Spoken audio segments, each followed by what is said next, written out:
ازيكم عاملين ايه؟ يا رب تكونوا بخير. النهارده ان شاء الله هنعمل حواوشي بالفراخ بطريقه جميله جدا جدا جدا. هتجربيه وهترجعي تعمليه تاني وتالت. بجد حلو قوي قوي قوي. هيعجب كل اللي هيدوق ان شاء الله. والفراخ مستويه زي ما انت شايفه كده. والعيش هيبقى فيه قرمشه كده جميله حلوه قوي. تابعوني لاخر الفيديو عشان تشوفوا الطريقه. هنا في الكبه. الحواوش طبعا بيحب البصل. انا حاطه هنا 3 بصلات، فلفلايه حمراء وفلفلايه خضراء، فصين توم. يبقى 3 بصلات، فلفلايه خضراء وفلفلايه حمراء، فصين توم. الحواوشي بيحب البصل الكتير. انا حاطه هنا 3 بصلات كبار. تمام، هنضربهم كويس جدا جدا في الكبة. تمام، خلاص ضربناهم. هنا دي نص كيلو فراخ مفرومة. البهارات عبارة عن ملح وفلفل وشطة وبابريكا وكزبرة وبهارات فراخ والسبع بهارات بس كده، وقرفة كمان. يبقى نص كيلو فراخ مفرومة. وعلى فكرة الفراخ المفرومة بتبقى سعرها أرخص من إن انت تجيبي البانيه وتفرميه. ودي الخلطة ضفتها بقى على الفراخ المفرومة. البهارات هقولها تاني: ملح وفلفل وشطة، كزبرة وقرفة والسبع بهارات وبهارات فراخ وبابريكا. هنقلبهم كويس جدا جدا مع بعض.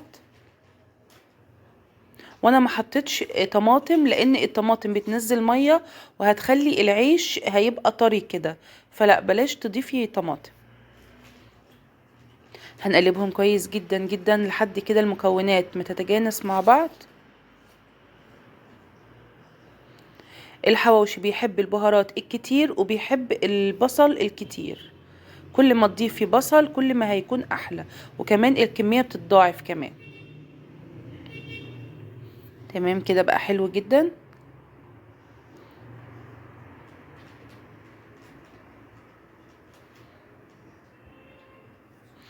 هنا بقى انا هحط معلقتين بقسماط كبار. وده عشان الفراخ ما تكشش قوي جوه رغيف العيش. ودي تركية مهمة جدا. هتضيفي معلقتين بقسماط كبار كده عشان الفراخ ما تحاولش ما تكشش قوي كده زي ما احنا ما بنشوفها. لا، تفضل محتفظة بنفسها كده جوه رغيف العيش. نقلبهم بقى كده، ويستحسن طبعا تحطيها في التلاجة، وده افضل نص ساعة كده على الاقل.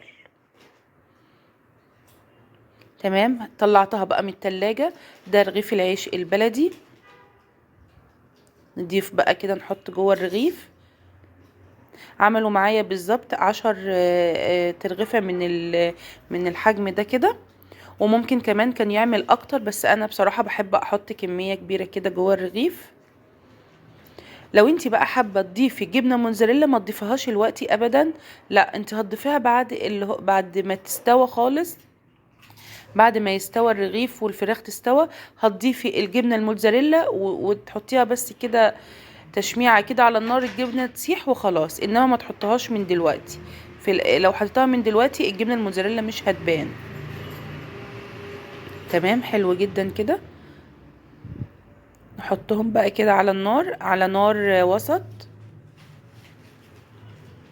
تحتهم طبعا زيت.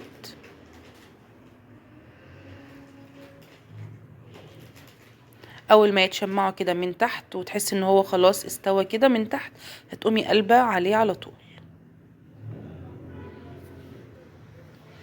بجد حلو جدا جدا جدا. جربيه وان شاء الله هيعجبك.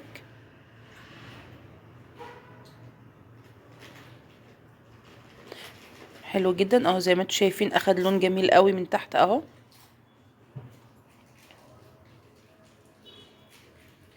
تمام، ما بياخدش وقت على النار، يعني على طول بيطلع. وطبعا انا متأكدة ان الفراخ استوت من جوه الرغيف. تمام كده استوى بقى جميل جدا اهو زي ما انتم شايفين. ومقرمش يعني وحلو جدا. وده سبب ان مفيش في التتبيله طماطم. الطماطم بتضر يا جماعه رغيف الحواوشي، فما ينفعش نحط طماطم خالص في الحواوشي. انا بحب بقى اقطعه مثلثات كده صغيره زي ما انتم شايفين كده. شايفين جميل قوي، الفراخ مستويه، كل حاجه مستويه وجميل قوي قوي بجد. ما اخدش وقت مني خالص على النار، في دقايق على طول كان خلاص كله بقى تمام. هنقطعهم بقى كلهم كده زي ما انتوا شايفين.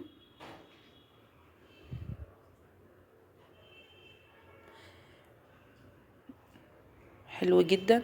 حواوشي الفراخ انا بحس ان هو احلى من حواوشي اللحمه، مش عارفه، ده رايي بصراحه. بحس ان هو بيبقى احلى من الحواوشي اللحمه.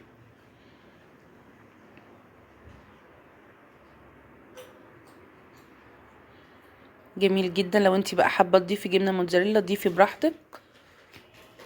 ما شاء الله زي ما انتوا شايفين عمل كميه كتيره كده زي ما انتوا شايفين. ما شاء الله حلو جدا جدا جدا. جربوه بالطريقه دي بجد حلو قوي قوي. الحواوشي بيحب البصل الكتير والبهارات الكتير. جربيه وان شاء الله هيعجبك. وما شاء الله النص كيلو مفروم عمل كمية كبيرة زي ما انتوا شايفين كده. مع السلامة.